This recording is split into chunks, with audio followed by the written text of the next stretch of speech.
A day in my life as a hotel year living in Boracay. Ngayon nga lang ako nagka-time para mag-edit ng ating mini-vlog. Last time nga pala, umuwi kami ng Buruanga para i-check kung okay na ba yung sasakyan. Pagdating nga namin dito ay saktong-sakto nga na naglalagay na yung pinsan ko ng top coat.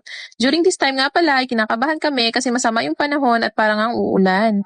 Pero buti na lang pinagbigyan tayo, malakas tayo kay Lord. At ayan nga guys, sinantay nga lang din namin matapos kasi nga may pupuntahan sana kami. Pero hindi nga talaga makakaabot kasi nga nag-start pa lang kami dito magtanggal ng mga tape at nung dyaryo na nilagay. Nadaanan nga din ako ng tita ko at ni nanay para pumunta kami doon sa bahay ng tita ko sa may bukid.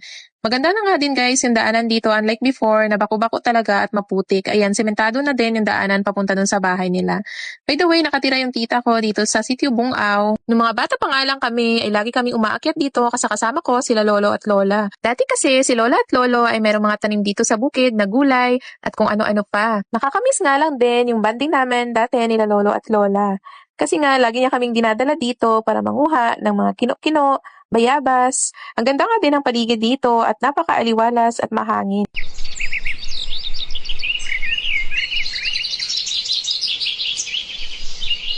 O diba, ang ganda ng huli ng ibon. Inabot nga lang din ni nanay sa akin dito yung isang bayabas. Ito talaga yung mga na-miss kong kainin at napakasarap nga guys. Pagkatapos nga naming manungkit, ay nagbunot nga lang din kami dito ng kayo or tinatawag nila sa Tagalog na kamuting kahoy. Ayun nga guys, at ang lalaki nga din na nakuha namin, isang puno pa nga lang yan. At sabi ng tita ko ay maghahanap pa kami ng ibang puno para madagdagan pa ito. Pagid, layo unta na. Ay, Alang, layo ko na ayaw di man lang eh. basta isa wata diya. Sabi ko nga sa kanila at kayo na lang magbunot dyan kasi hindi nga din ako ganun kagaling. Charing lang. Sadyang binidyohan ko talaga sila pero meron tayong pang content. Syempre, vlogger tayo, diba? Vlogger. Wala tayo sa bilog. Oo, pwede sa laba. Kapag may bukid nga, hindi mawawala yung mga papaya at madami nga yan dito. Sabi ko nga kay nanay, may hinog nga dito banda at ayan, kinain na nga din ng ibon.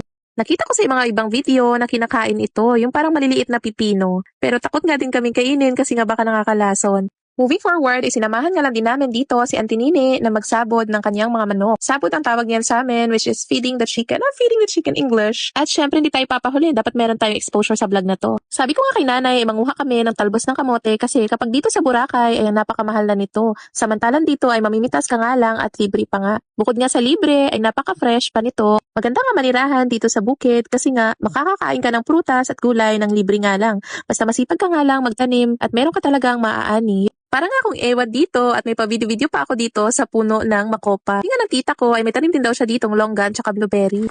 Highland boy? Dudod. Ay,